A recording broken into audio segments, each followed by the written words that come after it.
এক আল্লাহ, এক নবী, এক রসুল বা একটা কিতাব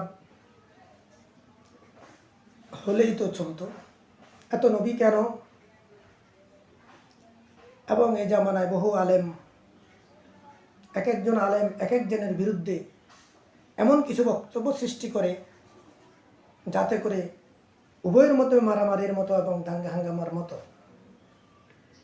মানুষের মাধ্যমে দলাদলি হানাহানি সৃষ্টি হয়েছে।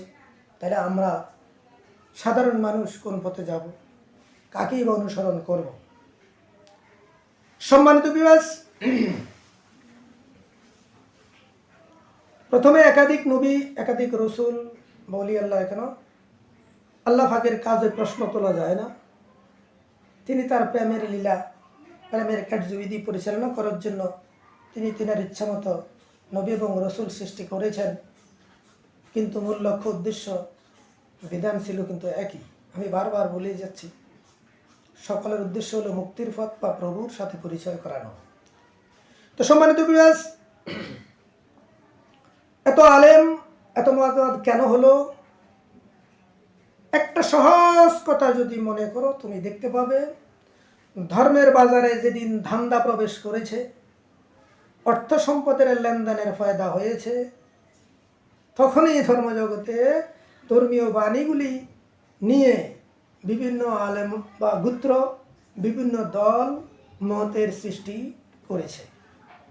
ধর্মের বাজারে যখন অর্থের লেনাদেনা, সম্পদের লেনাদেনা, ব্যবসায়িক মনা রীতিনীতি যখন প্রচলন হয়েছে, মানুষে যখন অর্থ দিয়ে ধর্মের বাণী শুনতে কিনতে শিখেছে কিন্তু মানতে জানেনি, তখনই ধর্মের বাজারে এত রকমের আলেমের ফায়দা, এত রকমের কিতাবের ফায়দা হয়েছে।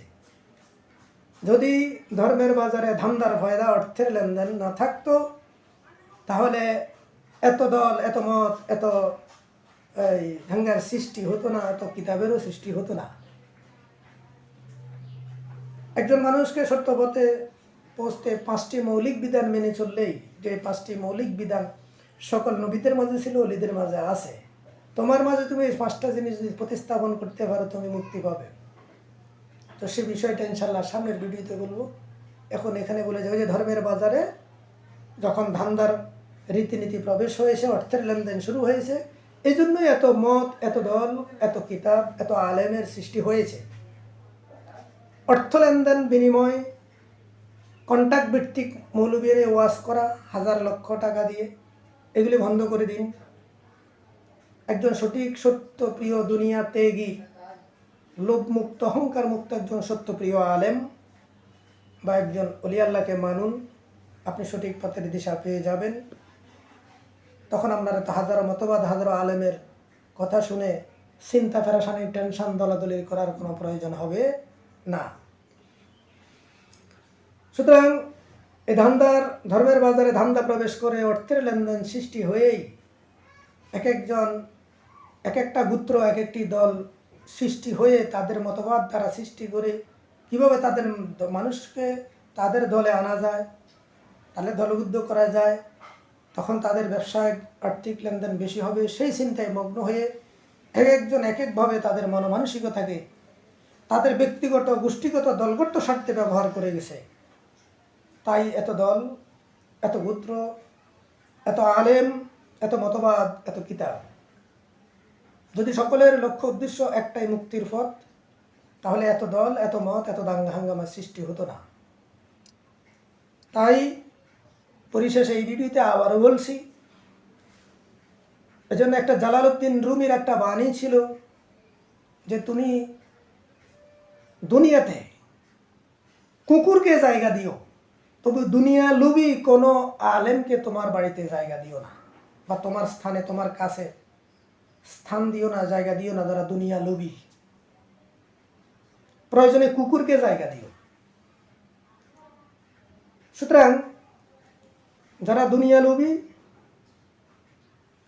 ফেতনাবাজ, ধান্দাবাজ, এই সকল আলেম, এরা তো প্রকৃত আলেম না, এখন ভেষ ধরেছে, সমাজে চিনেছে, আরবি ভাষা শিখেছে, পোশাক পরেছে, যে আলেম হিসেবে আমরা জানি।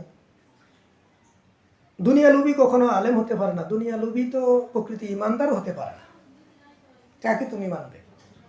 তাই দুনিয়ার লোভ লালসা ত্যাগী সত্য প্রেমিক সত্যপ্রিয় জাহেদ ব্যক্তি এমন প্রকৃত পবিত্র আত্মার অধিকারী আলেমকে যদি পাও, ওই প্রকৃত আলেমকে সম্মান শ্রদ্ধা করবে, মানবে। এবং দুনিয়া ত্যাগী সত্যপ্রিয় মানবতাবাদী আল্লাহর অলিকে যদি পাও, সেই অলিকে অনুসরণ করো, মানো। দুনিয়া লুবি মানবতাহীন ব্যক্তি এমন আলেমকে যেমন মানা যাবে না, দুনিয়া লুবি মানবতাহীন অলি আল্লাহর দরবার যদি এমন প্রকাশিত থাকে মানা যাবে না। কারণ দুনিয়া লুবিও এবং মানবতাহীন ব্যক্তিও কখনো অলি আল্লাহ হতে পারে না। এখন আমরা চিনি সাজছে বা সাজাইছে, সেই জন্য বলছি দুনিয়া লুবি আলেম ওলামা যারা সাজছে, দুনিয়া লুবি অলি আল্লাহ যারা সাজছে, এইরকম লুবি কোনো ব্যক্তি সেই প্রকৃতি ইমানদারও হতে পারে না, আলেম হওয়া দূরের কথা বা অলি আল্লাহ হওয়া দূরের কথা। তাই সত্যপ্রিয় দুনিয়া ত্যাগী মানবতাবাদী পবিত্র নফসের অধিকারী পবিত্র আত্মার অধিকারী এমন আলেম এমন অলি আল্লাহকে মানবে, যেখানে মানবতার প্রশিক্ষণ দেওয়া হয়, সত্য সঠিক সিরাতুল মুস্তাকিম চেনানো হয়, আল্লাহর সাথে পরিচয় করে দেয়ানেওয়ালা এমন আলেম বা এমন অলি আল্লাহকে মানবে। আজকের জন্য এখানে শেষ করলাম। পৃথিবীর সকল প্রাণী সুখী হোক এই কামনায় সৃষ্টিপ্রেমিক।